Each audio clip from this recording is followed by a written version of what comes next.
everyone, my name is Kaikun6 and I'm here to do this week's episode of Playlist Stories. And before we start with this week's episode, I just want to say I'm very sorry that I didn't upload a video last week. I was just busy trying to catch up with YouTube videos that I had like on my watch later tab, and then plus holidays are coming around the corner, so I've been busy trying to like decorate for Christmas. And then I finally started crafting again, which was it's been months since I started crafting. And so I just thought that, well, hopefully I'll be able to, get all of that done and just continue decorating, because I remember I started decorating just yesterday as I'm recording this video, which is Wednesday morning. And so I was like, you know what, I gotta get all of this done today. So after I'm done recording this video, I have to go decorate the house. So anyway, let's get started with this week's episode. As you can see the title, Douchebag by Limp Bizkit. I remembered when this album, Gold Cobra, first came out. I was obsessed because I remembered it was so many years since they released an album back then, which was like, I think 2011 or 2012, I think, when it first came out. And all I remembered was being so obsessed of this album so much. I remember like I would be blasting the music on my phone, on the laptop at the time that my sister and I shared. Like I was ripping the CDs just to put the songs on my phone at the time. And I was listening to it so much because I was like, okay, Limp Bizkit finally came out with an album. I need to freaking listen to this. And I remembered I listened to it like multiple times. And so all I remember was this particular song, as this particular, like in the title, played like a long time ago. And then I didn't think much of it. Like it was just like, the vocals were great, the music was great, and then all of a sudden something happened in my past where it was like tied to this memory. So I was just like, you know what? Let me talk about it with you guys. So the person that I'm going to be talking about today, which I know most of you might know him, and I'm not going to use his real name, but like a lot of you guys might have met him or at least heard of him, and that is my father-in-law. And just to let you guys know, I have a very wonderful relationship with my father-in-law now. But back in the past, it wasn't that really great because he was dealing with so much stress at the time. And I fully understand that. But like, this song is just like, I guess like an homage to him, basically. Especially for the way that, he treated Blake at the time. So, just to like give you guys a little bit of a background, my father-in-law is a great guy, of course. He likes his jokes. He likes to joke around a lot, so that's what he and I get along really well. And of course, he gets along with Blake and everybody else. But sometimes he'll overdo the jokes sometimes, and it's okay. But anyway, how he met like the family or something. It was like he got married into the family. And he was married to one of Blake's cousins at the time. And then all of a sudden, they divorced and met another woman, which I'm not going to name her on here, divorced, and then finally ended up with, his aunt, which is my mother-in-law.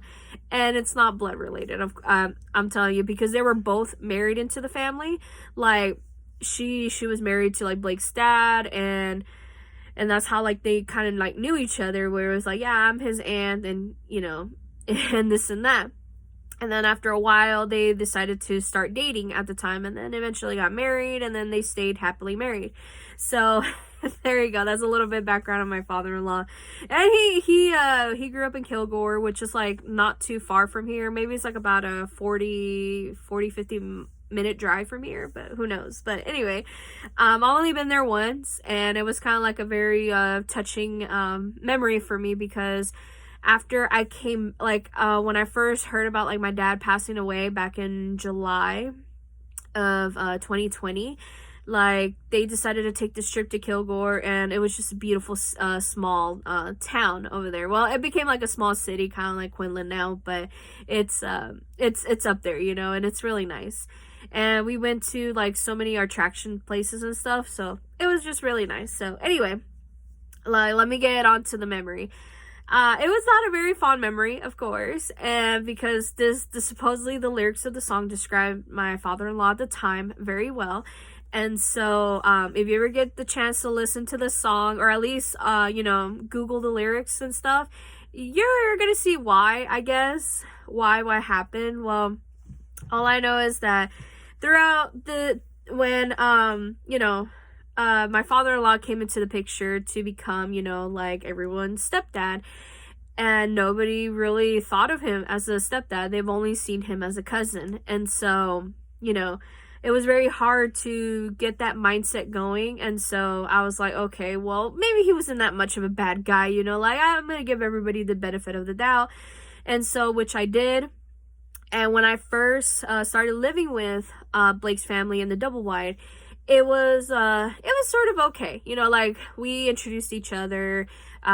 He cracked some jokes here and there, and all I can do was laugh because I'm like, what am I supposed to say? I don't want to say nothing to offend him, but at least I was laughing at his jokes, and supposedly, like that helped kind of like developed our relationship over time, and it was really nice. We started getting along, we started talking, and then all of a sudden, a couple months went by. It was already, I think, April or May. I don't remember.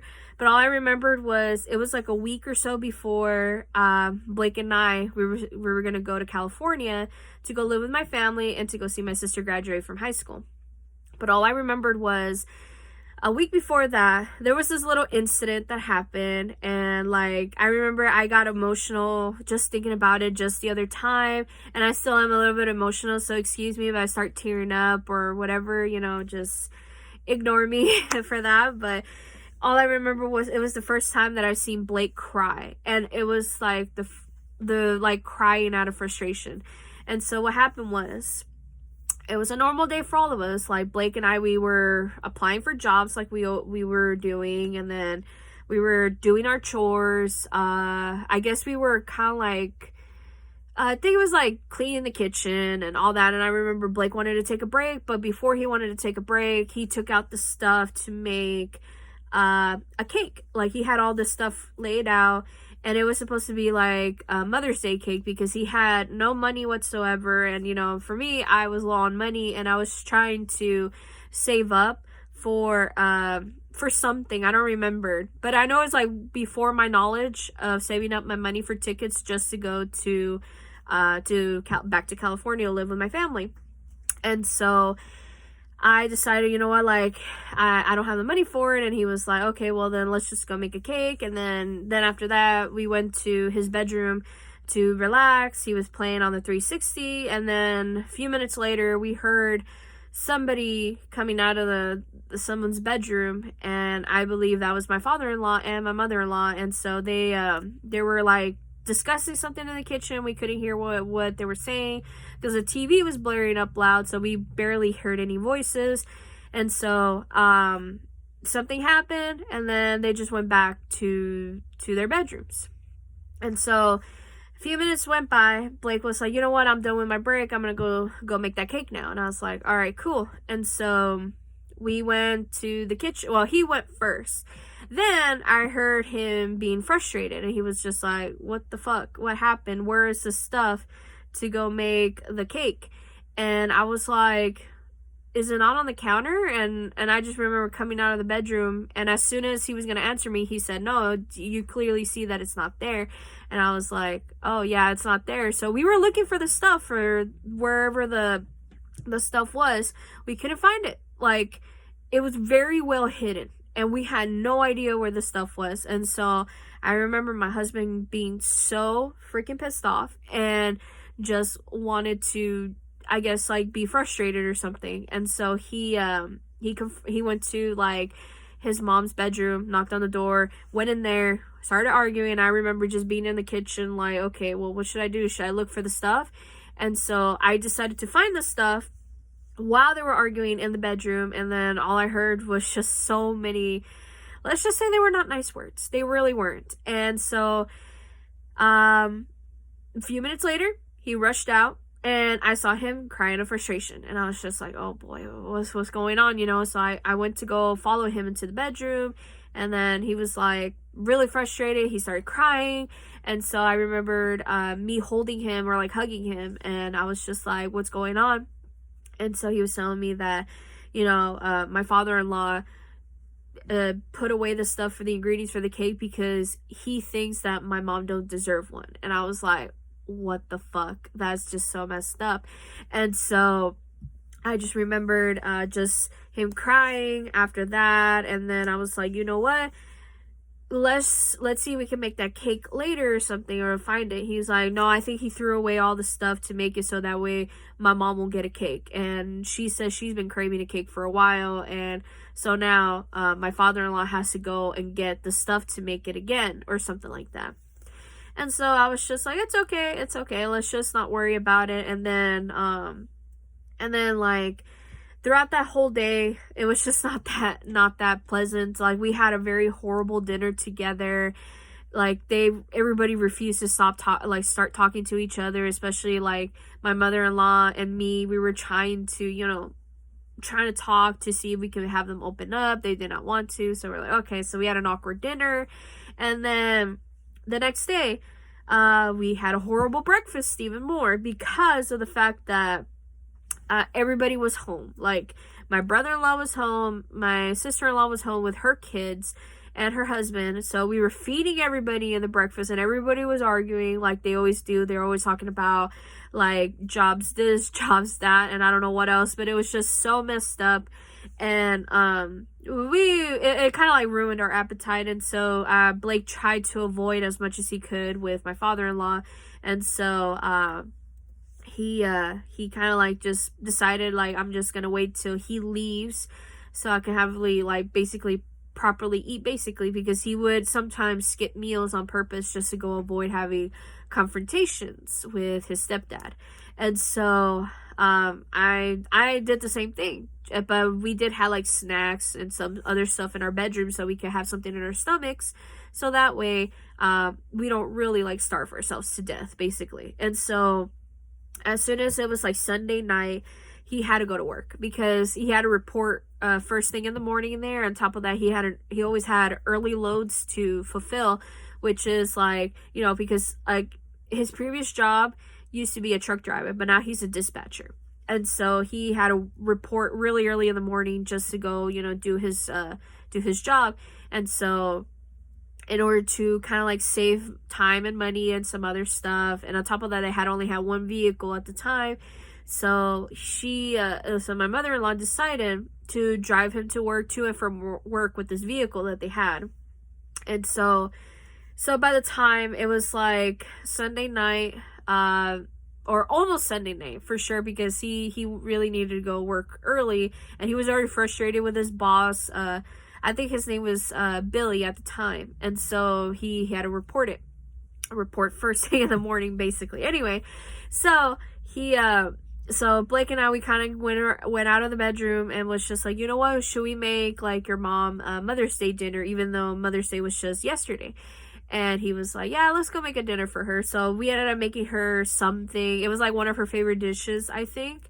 And then like he was showing me how to cook it. So then I was like, okay, well, like I said, I don't know nothing. Like, I know how to cook, but I only know like what my mother taught me, And so by the time my mother-in-law came home from dropping off my father-in-law at his job, she saw the dinner ready and stuff like that, and it's like she cried, and she was crying because she was like so frustrated. She wanted to have a very lovely Mother's Day, and it felt like nobody wanted to celebrate it with her, which was so sad, because I was like, you know what, like in the midst of everything, like we were trying to like, trying to forget what happened and stuff like that, we just remembered that, my brother-in-law and my sister-in-law forgot it was Mother's Day, and so never celebrated with her just because of what happened between Blake and my father-in-law. And so they decided to skip Mother's Day entirely, not even said Happy Mother's Day to her at all. They just decided to fuck off and just do their own thing. And so that really upsetted her, and just seeing the dinner right in front of her, is like, it just made her cry. And so she was basically like letting out her frustration. So she was like, I'm so sorry this happened. Like, I didn't expect, you know, he to do that, you know. And I was like, it's okay, you know, like, it's just a lot of stress on him right now.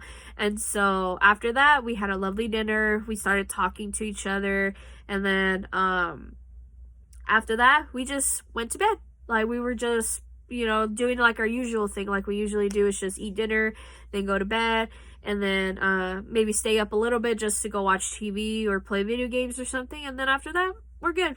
And then then throughout that week, of course, I was playing Gold Cobra, and the album, definitely. And then this song came up, and of course, Blake was just like, yeah, this song really, really describes my stepdad. And I was like, I didn't think much of it, of the lyrics, you guys, at the time. I was just like, I just enjoyed the song, you know, like, it's just amazing. And so thinking back on it now and just remembering the lyrics to the song, I'm like, yeah, it perfectly describes my father-in-law back then. But now he's a very lovable person. He's very sweet. He's very kind. He sometimes does get harsh when it comes to the people that he does love, because he has been taken advantage of before. And you know, we try to do our best to like not do that, you know. But sometimes it's just hard, because sometimes we do need help, and he's the only one that can help us at the time, or just in general, like, if he needs help and he notices that nobody else helps him, he just becomes, you know, a douchebag sometimes. But other than that, he's just a really lovely person. Like, my friend Choji has met him, and he's like, he's an okay guy. I mean, he has his jokes and his political views and stuff like that, but, you know, he's an alright guy. And I was like, yeah, I know. But then after years of knowing him after that, like, I just know he's just a great guy. And you know, he's the best father-in-law I could ask for, honestly. And I have the best mother-in-law in the world too. So anyway, that's gonna be the end of the experience. Like, it was just so surreal when I first heard the song just last week. And then a few days after that, I was like, yeah, it does describe him at the time. And because he always thought that maybe his ego was always too high, and, you know, he's like the bigger man than everybody else, just because, like, he pays his bills and takes care of, you know, Blake's mom and this and this. But I'm just like, sometimes you need to humble yourself, you know. And so guess who gets to do the humbling? His brother. And so then when we went on vacation just not that long ago, like, we yeah, his brother humbled him very well. It was just so funny, because, like, they remembered, like, some sort of memory in their childhood, and then it was kind of like, yeah, but, you know, I did this just to, you know, to belittle you, basically, you know, just like, you know, what brothers do sometimes when they just want to talk shit to each other. And I'm like, yeah, I remember those days. It was just mainly, like, me, like, talking shit with my sister, and then of course my brother wants to get involved with the conversation, and so we tell him what's up, and then he starts, you know, having arguments with my sister, which is so funny. But anyway, I'm gonna end this video now before I start rambling on, and I gotta go clean up, you know, like, clean up this room. I gotta start decorating again. I'm gonna start crafting. It's been, it's gonna be a mess now in this room. So anyway, hopefully you guys have a lovely day and a lovely week, and I'll see you guys in the next video. I don't know what's going to be in the next video. Maybe it's going to be another random song, just like this video, and then I'll just describe an experience for a minute. So anyway, I'll just see you guys in the next video. Alright, bye everyone.